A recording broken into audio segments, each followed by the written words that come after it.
In Part 3 of the Simple Exterior example, we will utilize AGI32's Page Builder feature to create a multi-page document showcasing our project.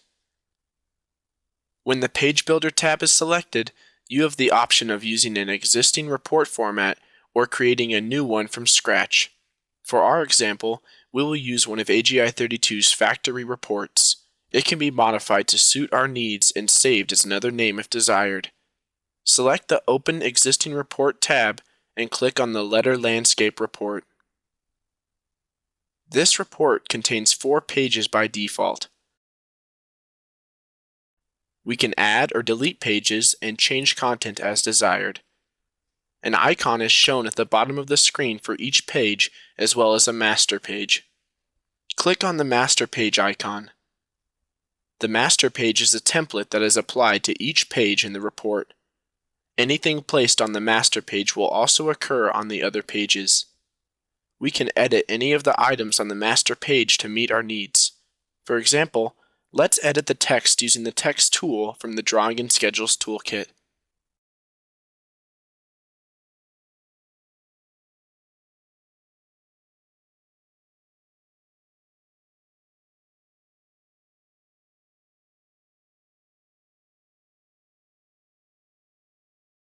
The AGI32 logo can easily be replaced with your own by right-clicking on the logo and selecting Properties from the menu.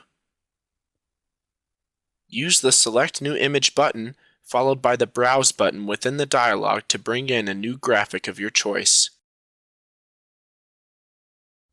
Let's assume we have made all the necessary modifications to the master page. Select the icon for page 1. Page 1 already contains several schedules that are part of the factory report. If your project contains these entities, the schedules will automatically be completed with information from your project. In the case of our sample project, we do not have a lighting power density area defined. We can delete this schedule using the Delete Drawing Entity command. We can also move the schedules easily to tighten up the appearance. They are separated as some projects may have multiple entities making the schedules longer.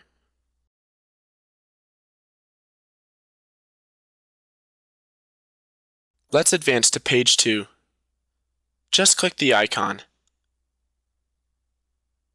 Page 2 contains a split schedule for Luminaire locations. The schedule allows a split at any numbered entity. We don't have enough Luminaire locations to need the right side of the schedule, so we can delete it. We may also have neglected to renumber our Luminaire locations. This is easily done using Project Manager. Return to Model Mode and select Project Manager. Select Project 1 in the project list and Luminaires from the Entity Type drop-down menu. Select all Luminaires by clicking in the upper left corner of the table. Then right-click and select Renumber from the menu. Begin at 1 and then click OK. Return to Page Builder and see that our Luminaire numbers are now correct. Moving on to page 3, we find our point-by-point illuminance in the plan view from Model Mode. Page Builder can utilize as many views as you would like to create in model or render modes. Views from Model Mode are placed using a feature we call a viewport.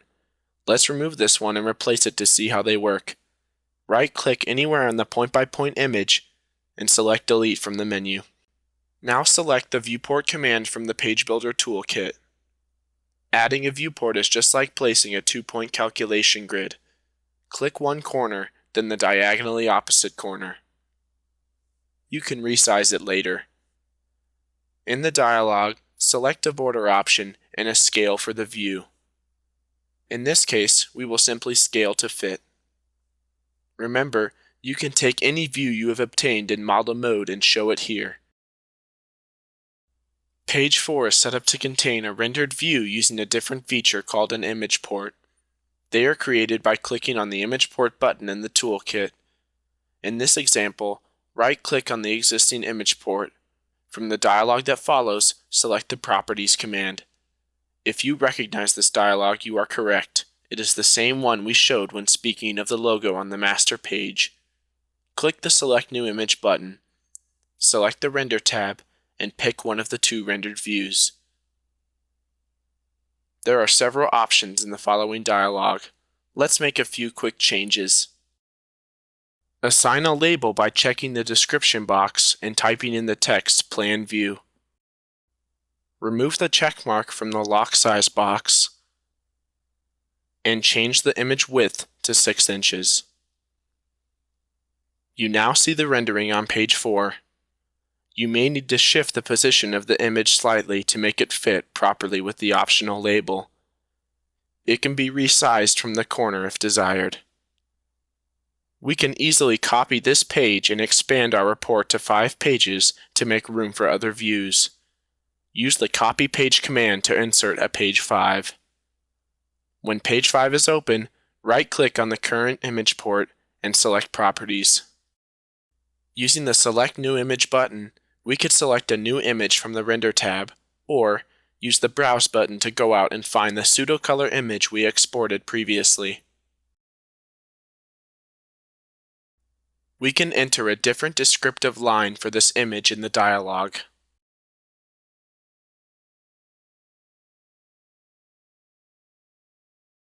This completes our 5-page report for this project. We can now easily print to any PDF writer you may have installed on your computer or to paper if desired. Hopefully this simple exterior example has illustrated some of the power and flexibility of AGI 32 for exterior lighting and enhanced your desire to further explore the capabilities of AGI 32. As always, thanks for watching.